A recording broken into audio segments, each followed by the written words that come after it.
চলে এসেছি আজকে আবারও কই মাছের একটি দুর্দান্ত রেসিপি নিয়ে।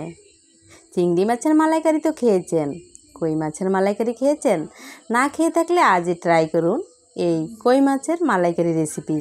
হ্যালো ফ্রেন্ডস, আমার ডেলি রান্নার চ্যানেলে সকলকে আরও একবার স্বাগত। রেসিপিটি শুরু করার আগে একটা ছোট্ট অনুরোধ, যারা যারা আমার চ্যানেল নতুন অবশ্যই চ্যানেলটিকে সাবস্ক্রাইব করে পাশে থাকবেন। তাহলে চলুন রেসিপিটি শুরু করি। নিয়েছি এখানে বেশ কয়েকটি কই মাছ। এই কই মাছগুলো আমাদের পুকুরের মাছ। এই মাছগুলো দিয়ে আজকে আমি মালাইকারি রান্না করব। ঠিক যেভাবে চিংড়ি মাছ রান্না করে ঠিক ওই প্রসেসে আমি আজকে এই কই মাছের মালাইকারিটা রান্না করব। মাছগুলো তো প্রথমে আমি নুন ও হলুদ দিয়ে ভালোভাবে মাখিয়ে নিচ্ছি। মাছগুলো আমি ভালোভাবে দেখতে পাচ্ছেন কেটে নিয়েছি।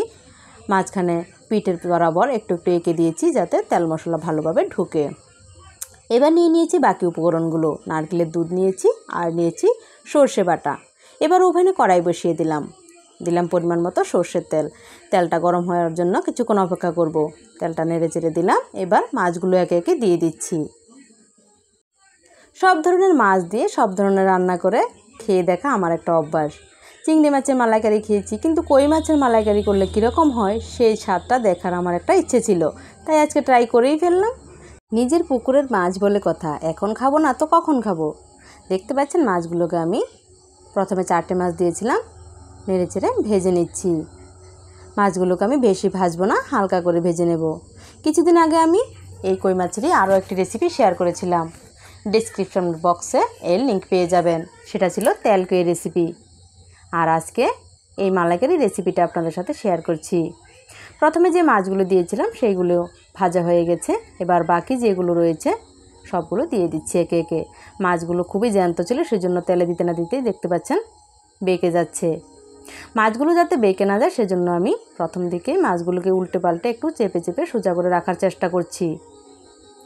কই মাছ গায়ে অনেকটা শক্ত হয়। মাছগুলো একটু নেড়ে নিলেই ভাজাটা প্রায় হয়ে যায়, এত একটা ভালো করে ভাজতে হয় না। আমি হালকা ভেজে মাছগুলো নামিয়ে নিচ্ছি। হয়ে গেছে। এবার এই মাছগুলো আমি নামিয়ে নেব। আমার রেসিপিগুলো আপনাদের কেমন লাগে অবশ্যই আমাকে কমেন্ট করে জানাবেন। আমি রোজ রোজ যা রান্না করি সেই রান্নার থেকে যে কোনো একটি রান্না আপনাদের জন্য শেয়ার করার চেষ্টা করি। যদি ভিডিওগুলি ভালো লাগে অবশ্যই লাইক শেয়ার সাবস্ক্রাইব করে দেবেন। সবগুলো মাছ ভাজা হয়ে গেছে। এবার ওই তেলেই আরেকটু সর্ষের তেল অ্যাড করলাম, দিয়ে দেবো ফোড়ন, দিয়ে দিলাম কালো জিরে।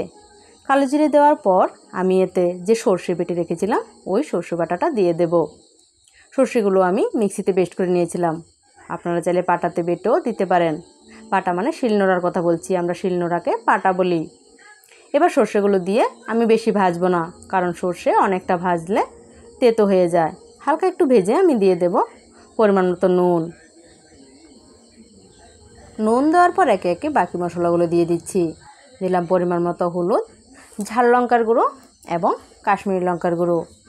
এরপর দিয়ে দেব ধনে জিরে ও মরি গুঁড়ো। আমরা প্রতিটা তরকারিতেই জিরে ধনের গুঁড়োর পরিবর্তে জিরে ধনে ও মরি গুঁড়ো খাই, সেই জন্য আমার প্রতিটা রেসিপিতে আপনারা এই মশলাটা দেখতে পাবেন। এটা আমার ঘরে তৈরি হোমমেড মশলা। আমি প্রায় 1 বছরের জন্য একেবারেই মশলাটা করে রেখেছি। এবার কিছুক্ষণ নেড়ে চেড়ে দিয়ে দিলাম একটু মিষ্টির জন্য গুড়, আপনারা চাইলে চিনিও ব্যবহার করতে পারেন। দেওয়ার পর এতে দিয়ে দিলাম ঝোলের জন্য জল না দিয়ে আমি যে নারকেলের দুধটা রেখেছিলাম সেইটাই দিয়ে দিলাম। আমি এতে কোনো জল ব্যবহার করিনি, সামান্য একটু বাটি ধোয়া জল দিয়েছিলাম। এবার একে একে মাছগুলো এই ঝোলের মধ্যে দিয়ে দেব। ঝোলটাও ফুটবে, মাছগুলো সিদ্ধ হবে। যেহেতু মাছগুলো আমি হালকা ভেজেছি, মাছগুলো অনেকটাই সিদ্ধ হবে। তাজা মাছ হালকা ভাজলেই তার পুষ্টিগুণ ভালো পাওয়া যায়। সবগুলো মাছ আমি একে একে ঝোলের মধ্যে দিয়ে দিয়েছি। এবার মাছগুলোকে নেড়ে চেড়ে ঝোলের সাথে মিশিয়ে দেব। দিয়ে দিলাম 3টে কাঁচা লঙ্কা। কাঁচা লঙ্কাগুলো যার ভালো লাগবে মেখে খেতে পারবে, সেই জন্য দিয়ে দিলাম। তাছাড়া সর্ষে যে রেসিপি হয়, যে কোনো সর্ষের রেসিপিতে কাঁচা লঙ্কাটা দিতে হয়, আপনারা চাইলে স্কিপও করতে পারেন। এবার তরকারিটা অনেকটাই ফুটে উঠেছে। আমি তরকারিটা একদম অল্প জালে আরও ঘন করে শুকিয়ে নেব। রান্নাটা আমি প্রথমবার করলো, এই রেসিপিটা রান্না করে খাওয়ার পর কেউই বলবে না আমি প্রথমবার রান্না করেছি। প্রথমবারেই দুর্দান্ত হয়েছিল। আপনারা অবশ্যই বাড়িতে একবার ট্রাই করে দেখতে পারেন। মুখের কথায় আমার বিশ্বাস নাও হতে পারে, আপনারা অবশ্যই ট্রাই করবেন বাড়িতে। ভালো হলে অবশ্যই কমেন্টে জানাবেন, মন্দ হলেও জানাবেন। আমার এই রেসিপিগুলো আপনাদের যদি ভালো লাগে তাহলে অবশ্যই মিষ্টি লাইক এবং একটা শেয়ার করে দেবেন। রান্নাটা প্রায় শেষের পর্যায়ে, আমি একদম অল্প আছে কিছুক্ষণ ঢেকে দিয়েছিলাম। দেখতে পাচ্ছেন একদম রান্নাটা পুরো কমপ্লিট, হালকা ফুটছে, একদম লো ফ্লেমে রান্নাটা হচ্ছে। আমি এবার আর বেশিক্ষণ রাখবো না, সেন্ডিং টাইমে কিছুক্ষণ রেখে তারপর আমি নামিয়ে নেব। দেখতে পাচ্ছেন একটু নেড়ে দেওয়ার চেষ্টা করছি, মাছগুলো একটু নেড়ে চেড়ে দিয়ে তারপর নামিয়ে নেব।